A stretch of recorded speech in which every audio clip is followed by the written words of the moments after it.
Chers amis, la nature m'a gratifié récemment d'une opportunité unique. J'étais à Tchang la dernière fois quand il m'a été donné avec un collaborateur d'aller couvrir l'horreur de la falaise. L'accident qui a coûté la vie à plus de 53 personnes.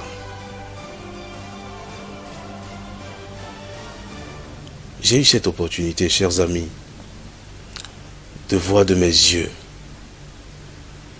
tout un bus calciné, brûlé. J'ai vu des hommes et des femmes défigurés, totalement calcinés, totalement brûlés. Et que dire de l'odeur de ce qu'on pouvait sentir? Que dire véritablement quand on a la chair de poule? Quand on voit l'homme dans ce qu'il a de plus néant, de plus vil.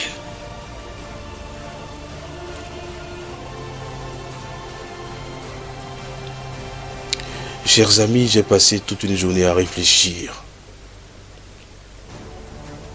Et je voudrais partager avec vous quelques points de ma réflexion. Je suis sûr que cela a frappé beaucoup de gens. Des gens ont pleuré.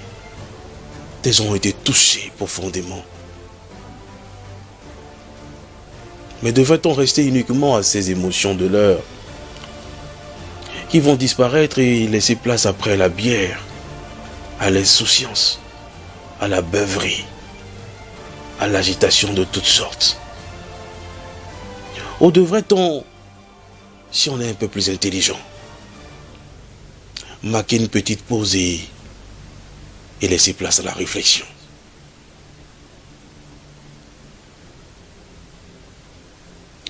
Chers amis, tous ces gens qui étaient dans ce bus avaient comme vous et moi des projets d'avenir. Ils avaient peut-être des enfants,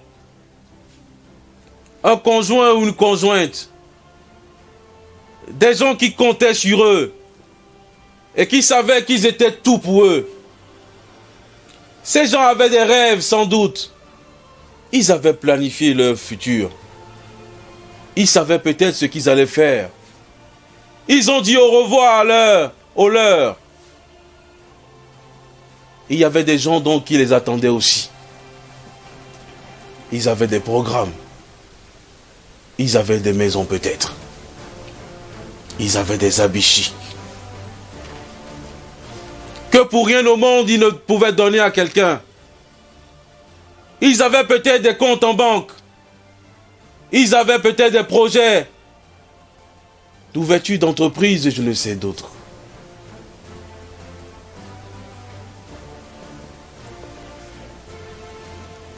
Ils avaient tout. Ils étaient comme nous.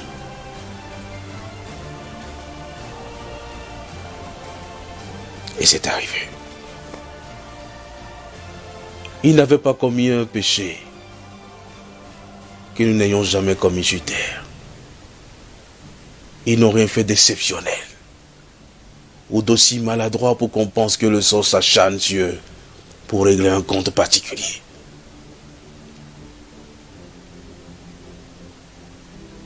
Ils étaient comme toi et moi.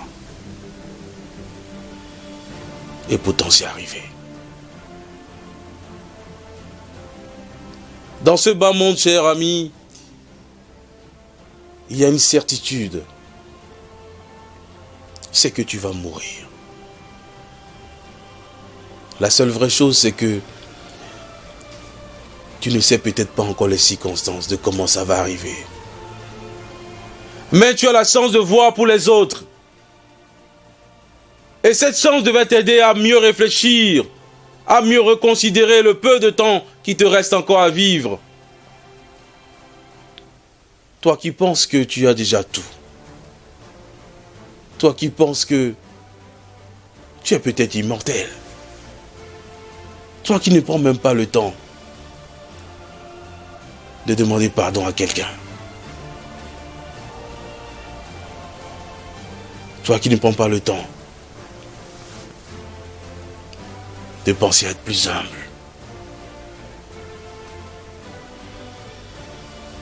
Il n'y a qu'un petit souffle qui te maintient peut-être encore la vie. Et tu es là, tu fais le gonfler.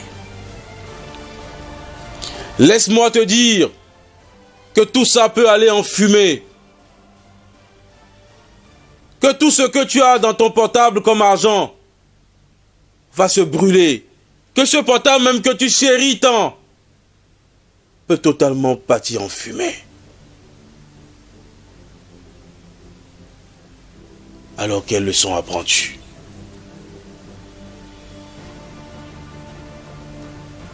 Quelle leçon apprends-tu?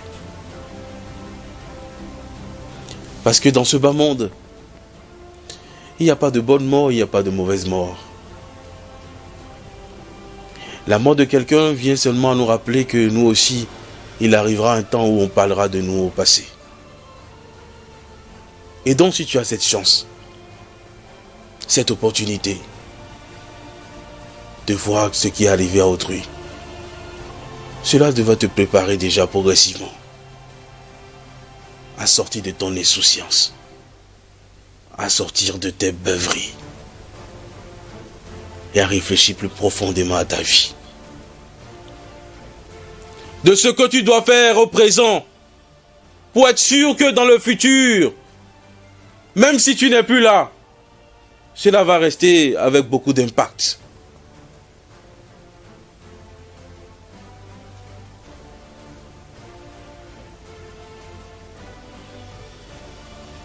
Il se peut que demain, tu ne sois plus là. Et c'est une certitude. Il se peut que ta femme demain ne soit plus avec toi. Et c'est une certitude. Il se peut que ton enfant peut-être ne soit plus là. Et c'est peut-être une certitude. Et que dis de toi-même?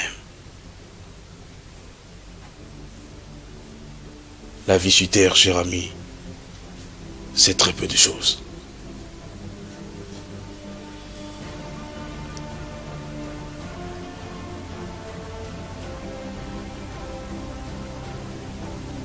Si tu as la chance, cher ami, de temps en temps de réfléchir sur les faits de la société,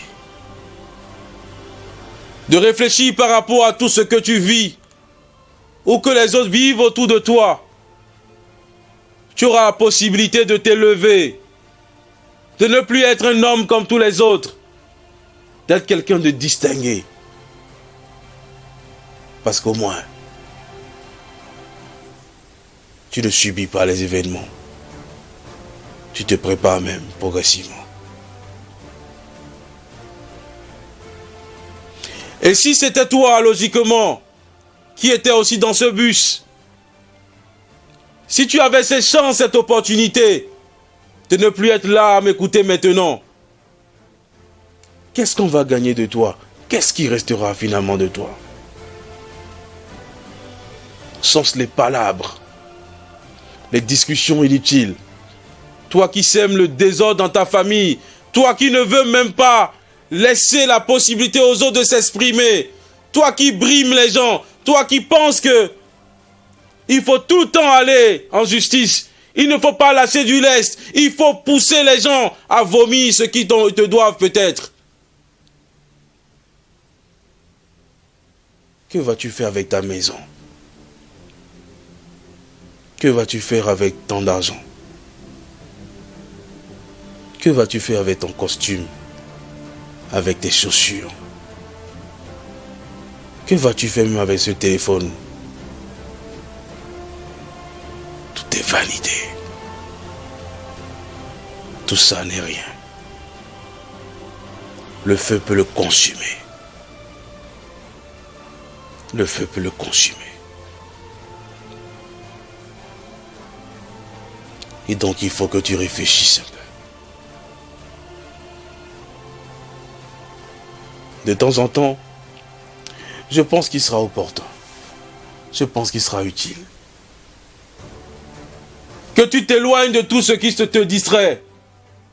Parce qu'il y a beaucoup de gens qui, dans la stupidité, pensent que parce que c'est arrivé, il vaut mieux profiter maintenant. Et ils se donnent à plus de conneries. À plus d'idiotie. Ils boivent beaucoup, peut-être plus. Parce qu'ils pensent qu'il faut bien en profiter. Ça n'est pas la leçon qu'il faut apprendre. Ça n'est pas la leçon qu'il faut apprendre.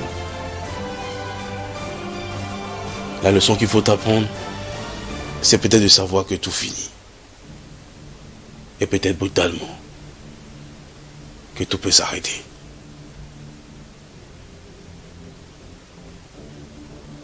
Tout ce que tu as aujourd'hui, tout ce que tu as aujourd'hui, cher ami, cela peut s'arrêter à tout moment. Peut-être même avant la fin de cette journée, cela peut s'arrêter. Tout ce qui te donne de la gloire, tout ce qui te donne la possibilité de montrer que tu es supérieur aux autres, cela peut s'arrêter. De façon peut-être brutale. Au moment où tu attends le moins.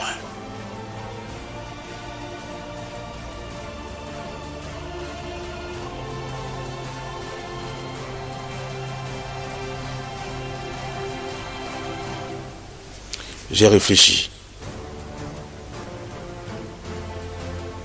J'ai pensé profondément que si quelque chose nous arrive, c'est qu'elle devait nous arriver. Si ce n'était pas pour toi, cher ami, ça n'arriverait pas. Mais si ça arrive, il faut savoir donc que c'était peut-être stoïquement à toi que c'était destiné.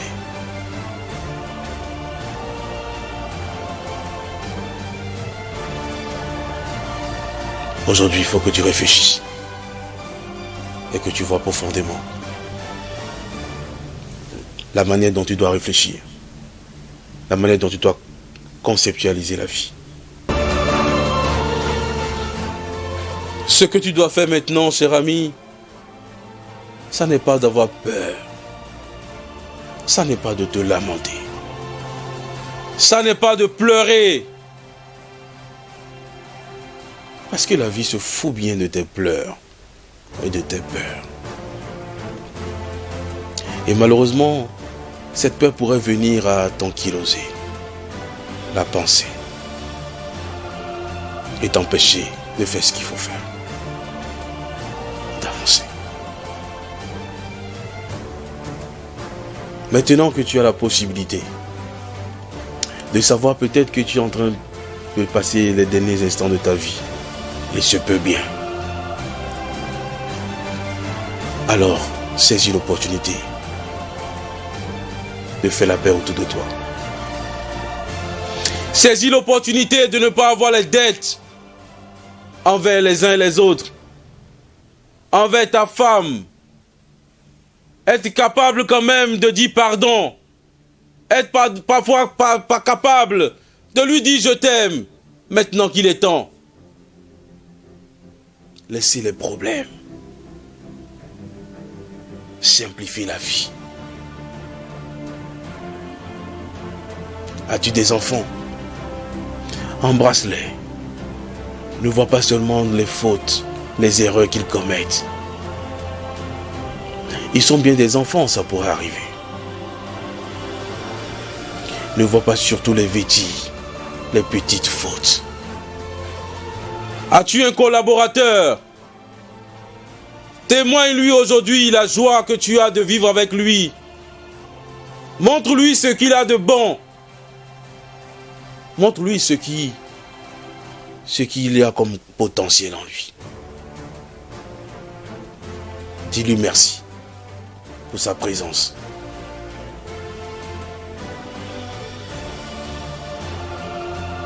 As-tu une famille? Toi qui entretiens des grégaires, des guéguerres avec les gens. Toi qui es dans les rancunes. Toi qui n'appelles même plus ton frère. Toi qui as juré de couper les liens, les relations avec les autres. À cause d'un petit malentendu. Voudrais-tu aller dans ta tombe avec tous ces ressentiments, avec toutes ces frustrations, sans leur donner la possibilité d'établir une bonne relation avec toi avant qu'il ne soit trop tard? Toi qui as des enfants que tu as écartés, que tu as éloignés de toi à cause de petits problèmes. Voudrais-tu aller dans ta tombe, enfermé et étouffé par tous ces problèmes? La vie n'est pas compliquée, chers amis. La vie n'est pas si compliquée. Et ce que vous avez vu à la télé n'est rien par rapport à la réalité des choses. De cet accident, vous n'avez rien vu. Et peut-être beaucoup de gens n'ont rien compris. Beaucoup de gens sont passés à côté. Mon rôle, c'est de vous faire réfléchir. C'est de titiller votre intelligence, votre conscience. Pour qu'on ne reste pas indéfiniment dans l'ignorance.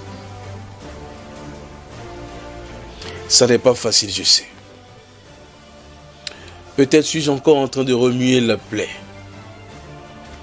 de tous ces gens qui ont perdu un être cher et qui ont du mal à faire le deuil parce que la séparation a été brutale.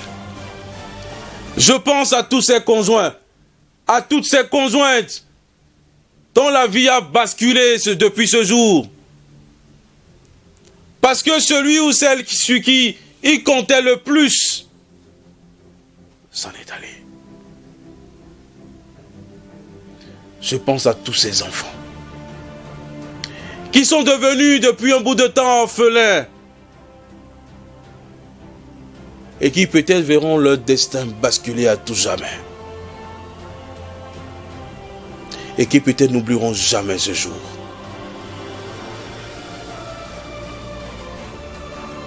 Je sais que ça n'est pas facile. Mais la vie est ainsi faite. Il va falloir vivre, mes amis, il va falloir passer à autre chose. Il va falloir laisser le temps. Il va falloir apprendre les bonnes leçons. Demain, c'est peut-être ton tour. Demain qui vient. Beaucoup de courage et à très vite.